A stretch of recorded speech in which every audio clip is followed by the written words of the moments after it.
Alright, so in this video I'm going to be teaching you how to make a Shop GUI in Roblox Studio so you can sell game passes in your game with a little window that pops up when you press a button.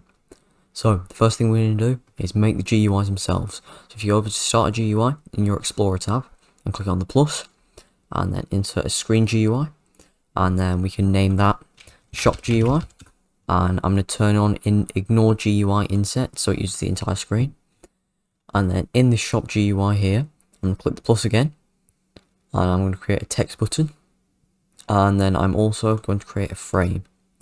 So this text button is going to be the button you press to open the shop, and this frame is going to be the shop itself.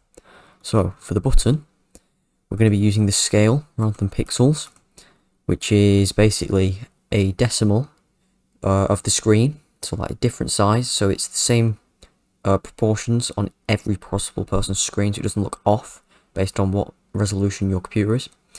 So what we're going to do is we're going to make the size of this button here 0.1, 0, 0.2, 0, and then there we go. Now it's got scale size. We can just drag it and make it however big you like. So this is going to be the button to open the shop. So if you just drag that, you can put it in the middle, you can put it wherever you like, and then you can give it decoration. So I'm going to add a UI corner, I'm going to add some UI stroke, and I'm going to add a UI gradient, and then I'm going to give it a gradient. So I'm just going to make it go from, let's say, purple to blue.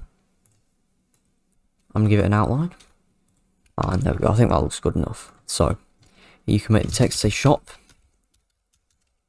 as you're going to open the shop, and then if you turn the text scaled on, it'll make the text big and it'll scale. And then if you turn it off auto button color, you'll see it doesn't go darker when you hover over it. So now we've got our text button looking okay. We can change the name to open shop button so we know exactly what it does, and then we can click on this frame and change the name of that to shop frame.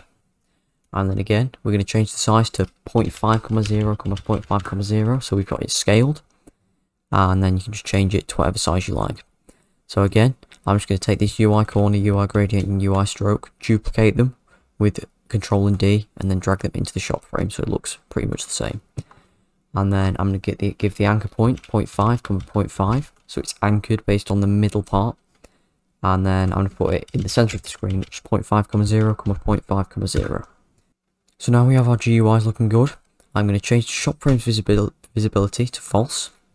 And then in the text button, this open shop button, I'm going to insert a local script. So if you click the plus and insert a local script, and now we can call this script open shop GUI.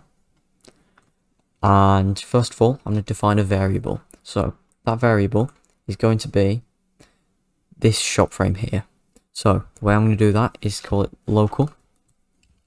So local shop frame equals script.parent.parent.shop frame. So script.parent.parent.shop frame. This is referring to the shop frame that we created that's going to be in the middle of the screen. And then we're going to say when this button is clicked, so script.parent.mouse button one click connect function. So this is a function that runs every time the button is clicked. And then in this function, we're going to make the shop frame visibility, so shop frame.visible equals not shop frame.visible. So what this is doing, it's changing the visibility of the shop frame to whatever it isn't currently. So if it's currently showing on the screen, it'll make it not show on the screen, and if it's currently not showing on the screen, it'll make it show on the screen. So now if we go ahead and play the game, you can see that when I click this shop icon here, it opens the window, and then when I click it again, it closes it. And there you go. So now we need to make stuff appear in the shop so you can actually buy things in the game. So if we click stop, so in the shop frame, I'm going to make it visible again so I can see what I'm doing. And then I'm going to add a image button, and then I'm going to give it an image. So I'm going to change the image to a gravity coil. And now I've got an image. Click create. It will upload the image into your game. And now, like we did before, we're going to change the size to 0.1, 0, 0.1, 0, so it's scaled. And then I'm going to make it a bit bigger. And in this image button, I'm going to give it a UI aspect ratio constraint, so it stays square all the time. and I'm going to make background transparency 1, and I'll make auto button color off. So now we've got this icon here. I'm only going to do one for the sake of this video, but you can do as many as you like. I'm going to put a value in this, so I'm going to call it int value. I'm going to put an int value in this image button, and I'm going to call it game pass ID. And then in this image button, I'm going to insert another local script, and I'm going to call it prompt purchase. So what this script is going to do is whenever this button is clicked, whenever this image button is clicked, it's going to prompt the user to purchase this game pass from this game pass ID. So first of all, we're going to need to get the game pass ID. So if you find your Roblox game, and then once you find your Roblox game, you go to your store, and then find the game pass, and then go to the web page of it, and then in the URL bar, select this number, right click it, and click copy, and then we can go back to Roblox Studio, and in this game pass ID value here, we're going to paste the number you just copied. So now if you go back into the prompt purchase script, we first of all need to get the marketplace service from Roblox so we can prompt the user.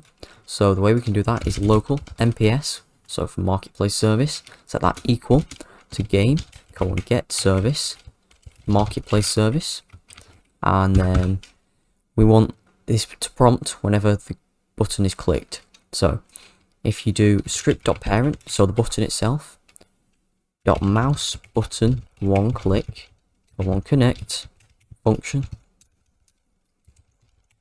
and then in this function we want to do MPS, so marketplace service colon prompt game pass purchase, then a pair of brackets, and then in this the player that we want to prompt it to, so that's ourselves, so game.players.local player, so that's us, and then comma, and then the game pass ID, so that's script.parent game pass ID value. So that's the value of this game pass ID value here. So now if we load into the game, you can see that I can click to open and close the shop, and then when I click on this gravity coil here, it'll say, well, I already own the game pass, so it says you already own this item, your account has not been charged. But if you don't own the item, you'll be prompted to buy it, and then if you buy it, you make money. So there you go. If you found this video helpful, like and subscribe, and I will see you next time. Goodbye.